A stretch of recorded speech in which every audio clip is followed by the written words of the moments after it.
अब क्या बताते हैं कि एक व्यक्ति जो भक्ति नहीं करता, देखो परमात्मा का नाम लेकर भी हम काम वही करेंगे लेकिन बुराई नहीं करेंगे, केवल कर्तव्य कर्म करेंगे। तो उसके लिए परमात्मा हमें याद दिलाते हैं कि आज आप अपने परिवार में कितने प्यार से रह रहे हो, कैसी ममता आपकी अपने बच्चों में है, आपके मकान में है, रिश्तेदारियों में है। और एक सेकंड में मृत्यु हो जाए, ये तो हो रही है और होएगी। अब इसको, इस सच्चाई को हम अनदेखा करने की चेष्टा करें तो वही बात है कि बिल्ली को आते हुए कबूतर आंख बंद करके बैठ जाकर मुझे दिखती नहीं, उसकी आंखें बंद कर लेने से वह बिल्ली टल नहीं गई।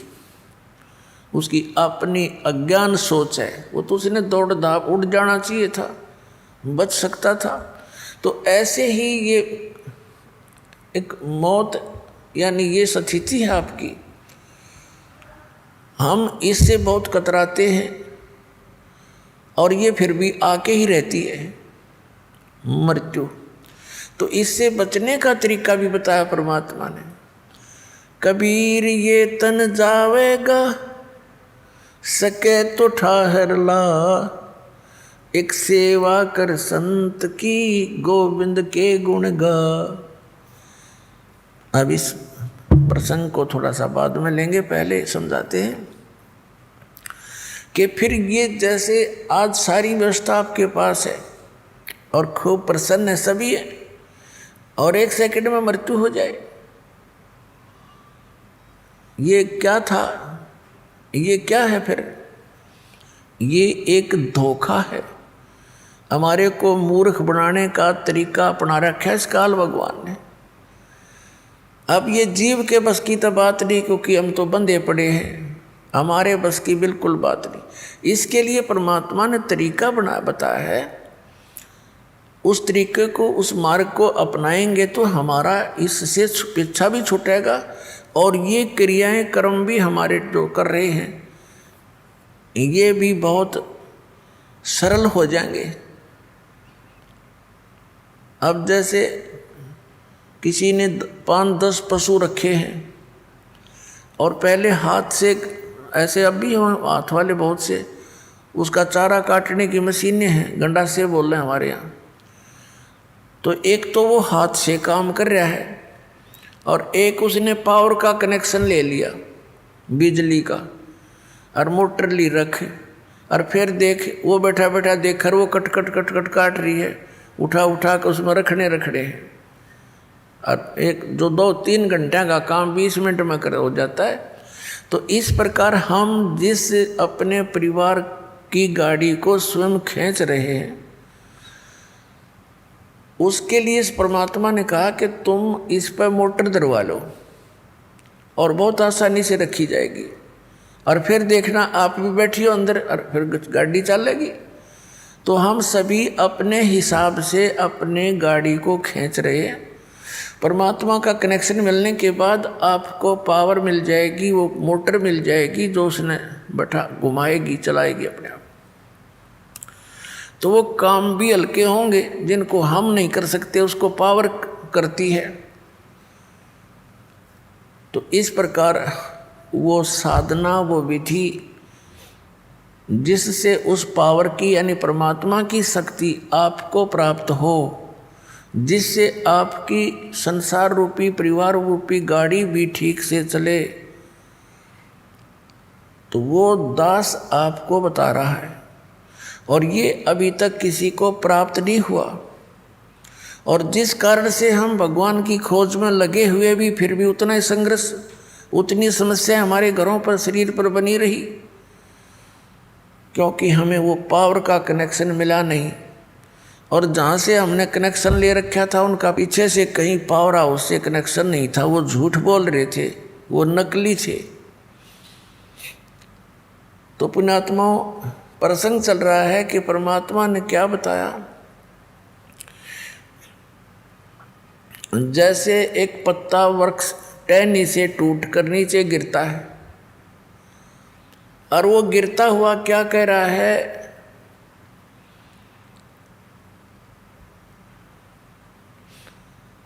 पात जड़नता यूं कहे, सुन बई तरवर राय, अब के बिछुड़े नहीं मिले, ना जाने कहाँ गिरेंगे जाए। अब वो पत्ता मानो, यानी उदाहरण दे रहे हैं भगवान कबीर परमात्मा, आप जी और हमारे को सतर्क कर रहे हैं कि आप जिस भरे पूरे परिवार से जब यहाँ से चलोगे, मृत्यु का समय निकट आवेगा। किसी भी कारण से हो सकता है, जैसे कोई रोगी हो जाता है, साध्य रोग हो गया, कैंसर होगी या कोई और बीमारी होगी, परमात्मा की भक्ति कर नहीं रहा वो प्राणी, तो वो मरते समय ये कहा करे, हे भगवान ये पता नहीं कहाँ ठिकाना होगा। तो भगवान याद दिलाते हैं कि एक परिवार को छोड़कर जो प्राणी जाता है उसकी स्थिति बहुत भयंकर होती है, उसकी ममता, उसकी जकड़ उसी परिवार में जकड़ी रहती है। जो भक्तिहीन और ज्ञानहीन प्राणी होता है वो वहीं फिर पशु पक्षी बनकर, कुत्ता कुतिया बनकर उसी गली में सैर सपट्टे करता रहता है। वो जहाँ आशा तहाँ बासा होई, मन कर्म वचन सुमरियो सोई,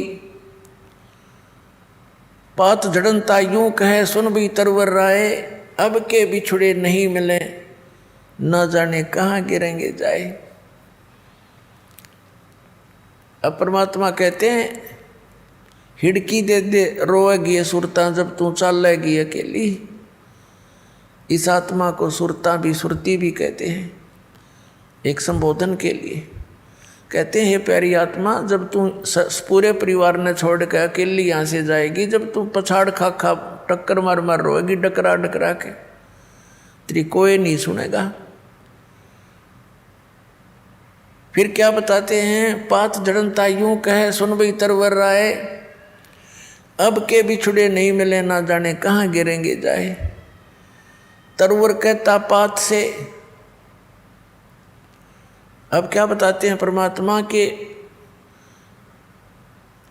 पतझड़ आवत देख कर बन रोवे मन माही, ये ऊंची टहनी पात थे, अब पीले हो जाई। जब पतझड़ आती है, बसंत ऋतु आती है, उसमें क्या होता है कि पहले के जितने भी पत्ते होते हैं वो सभी पीले हो करके और वृक्षों से टूट टूट कर नीचे गिर जाते हैं।